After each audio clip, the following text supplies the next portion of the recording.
صلی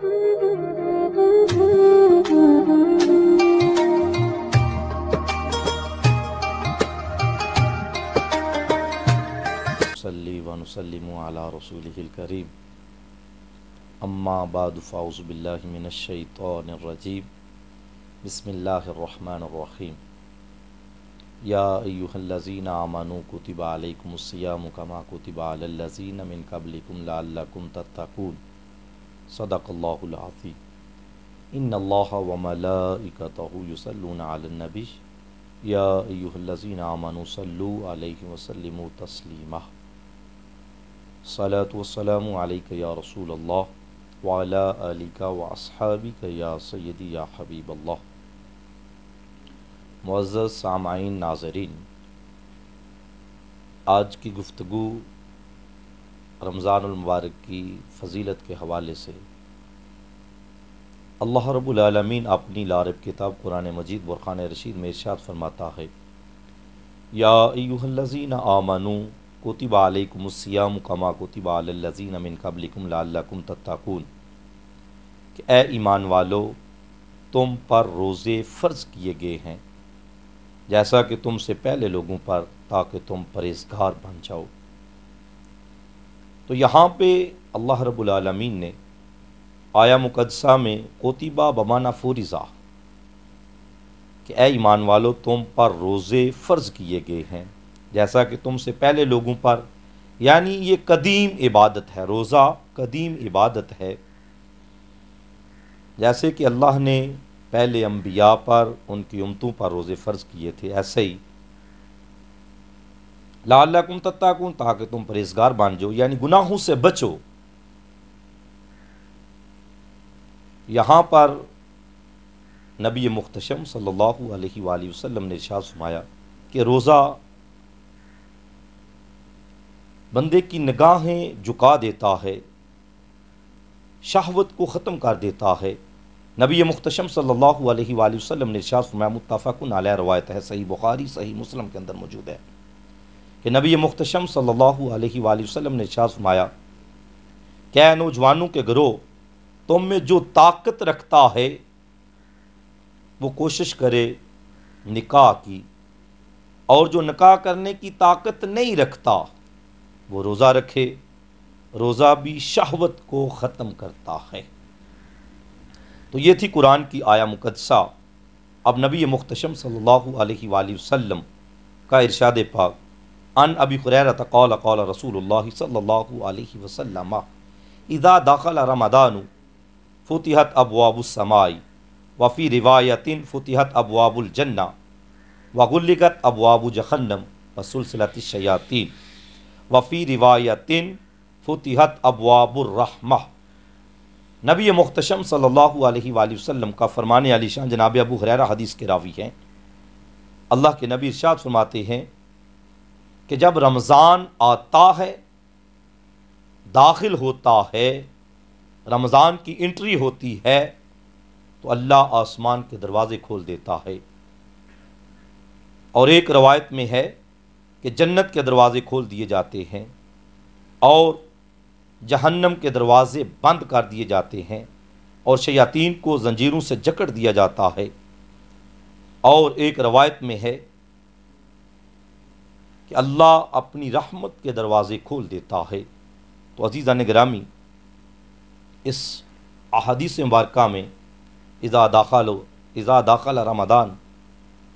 فتحت ابواب السماء، جو ہی رمضان آتا ہے آسمان کے دروازے کھول دیے جاتے ہیں، یعنی آسمان والوں کو بھی بتا دیا جاتا ہے، حور و غلماں کو بھی بتا دیا جاتا ہے کہ زمین پہ رمضان تشریف لے آیا ہے۔ اور آگے غلقت ابواب جہنم، جہنم کے دروازے بند کر دیے جاتے ہیں، شیطان کو زنجیروں سے جکڑ دیا جاتا ہے۔ تو عزیزان گرامی سامعین ناظرین، یہاں پہ سوال پیدا ہوتا ہے، اگر شیطان کو زنجیروں سے جکڑ دیا گیا ہے تو پھر بندہ گناہ کرتا ہے، ہم سے خطائیں سرزد ہوتی ہیں، اس کی ریزن کیا ہے؟ تو سماعت فرمائیے، اس کی ریزن یہ ہے کہ نبی محتشم صلی اللہ علیہ وآلہ وسلم کا فرمان علی شان کہ شیاطین کو زنجیروں سے جکڑ دیا جاتا ہے، قید کر دیا جاتا ہے، یہ یقیناً برحق ہے، لیکن بندہ پھر غلطی کرتا ہے، خطائیں سرزد ہوتی ہیں۔ اس کی ریزن یہ ہے کہ 11 ماہ بندہ مسلسل گناہوں کی دلدل میں رہتا ہے، تو جو بندے کا نفس امارہ ہے وہ گناہوں کی دلدل میں ہمہ وقت مسلسل پھنسا رہتا ہے، تو ماہ رمضان میں شیطان تو جکڑ دیا جاتا ہے، لیکن نفس امارہ گناہوں کا عادی بن جاتا ہے، جس کی وجہ سے بندے سے پھر گناہ سرزد ہوتے رہتے ہیں۔ آگے دوسری احادیث مبارکہ سماعت فرمائیے۔ عن سہل بن سعد قال قال رسول اللہ صلی اللہ علیہ وسلم،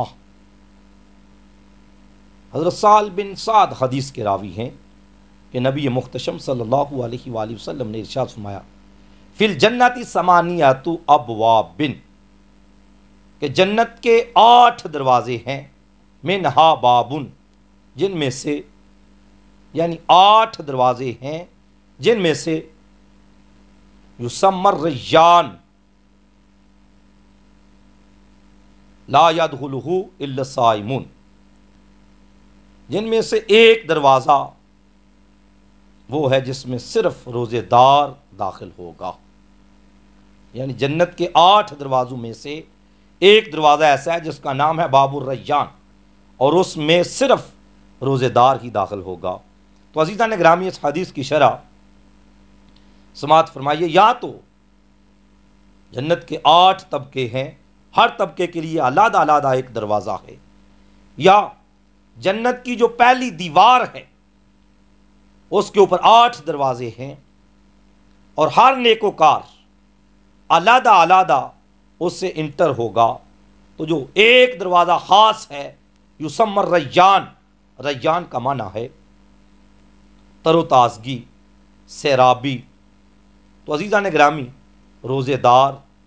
کے لیے یہ دروازہ مختص کیوں کیا گیا ہے، اس کا انتخاب کیوں کیا گیا ہے؟ اس لیے کہ روزے دار اپنی بھوک اور پیاس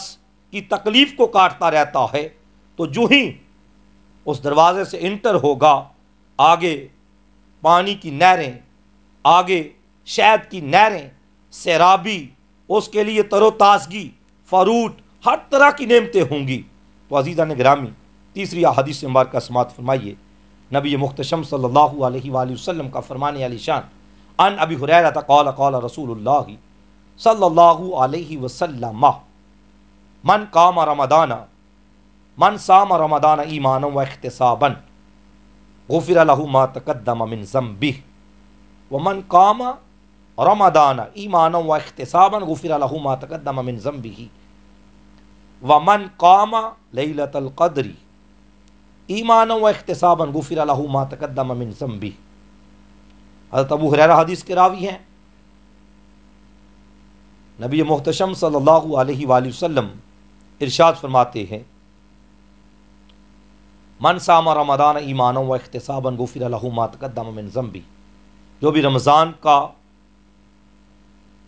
ایک روزہ رکھتا ہے ایمان اور ثواب کی نیت سے، اللہ اس کے پچھلے سارے گناہ معاف فرما دیتا ہے۔ دوسرا حدیث کا ٹکڑا، من قام رمضان ایمانا و احتسابا غفر له ما تقدم من ذنبہ، اور جو رات کو قیام کرتا ہے، نماز تراویح ادا کرتا ہے ایمان اور ثواب کی نیت سے، اللہ اس کے پچھلے سارے گناہ معاف فرما دیتا ہے۔ من قام لیلۃ القدر ایمانا و احتسابا غفر له ما تقدم من ذنبہ، اور جو اس ماہ مقدس میں خاص رات لیلۃ القدر، نزول قرآن والی رات، اس رات میں شب بیداری کرتا ہے، قیام کرتا ہے، عبادت کرتا ہے، ایمان اور ثواب کی نیت سے، اس کے بھی پچھلے سارے گناہ معاف ہو جاتے ہیں، اللہ معاف فرما دیتا ہے۔ تو عزیزان گرامی، یہاں پہ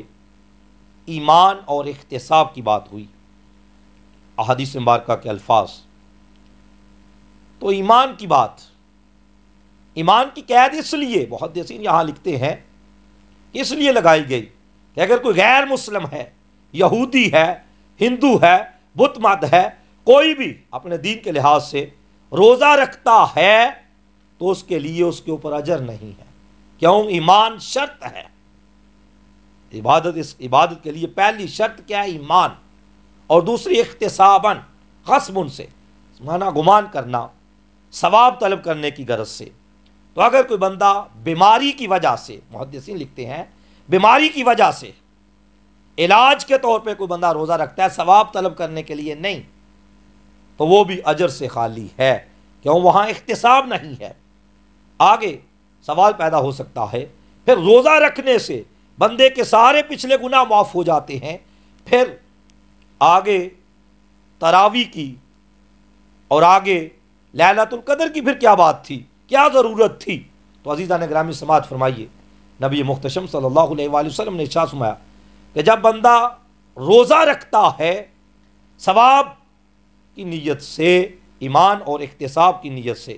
تو اس کے پچھلے سارے گناہ اللہ معاف فرما دیتا ہے۔ تو یہاں صغیرہ گناہ سارے اللہ معاف فرما دیتا ہے، اور جب رات کو قیام کرتا ہے تو جو کبیرہ گناہ ہیں وہ صغیرہ کے درجہ میں چلے جاتے ہیں، ہلکے پڑ جاتے ہیں۔ اور جب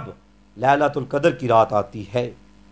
تو اس رات میں جب شب بیداری کرتا ہے، قیام کرتا ہے، عبادت کرتا ہے، تو اللہ تعالیٰ درجے بلند فرما دیتا ہے۔ تو عزیزان گرامی، یہ رمضان المبارک کی مبارک گھڑیاں، ساعتیں اللہ ہم سب کو نصیب فرمائے، اور اس ماہ مقدس میں اللہ تعالیٰ ہم سب کو بڑھ چڑھ کے محبت سے اللہ عبادت کرنے کی توفیق عطا فرمائے، اور رمضان کی رونقیں حاصل کرنے کی توفیق عطا فرمائے۔ وآخر دعوایا ان الحمد للہ رب العالمین۔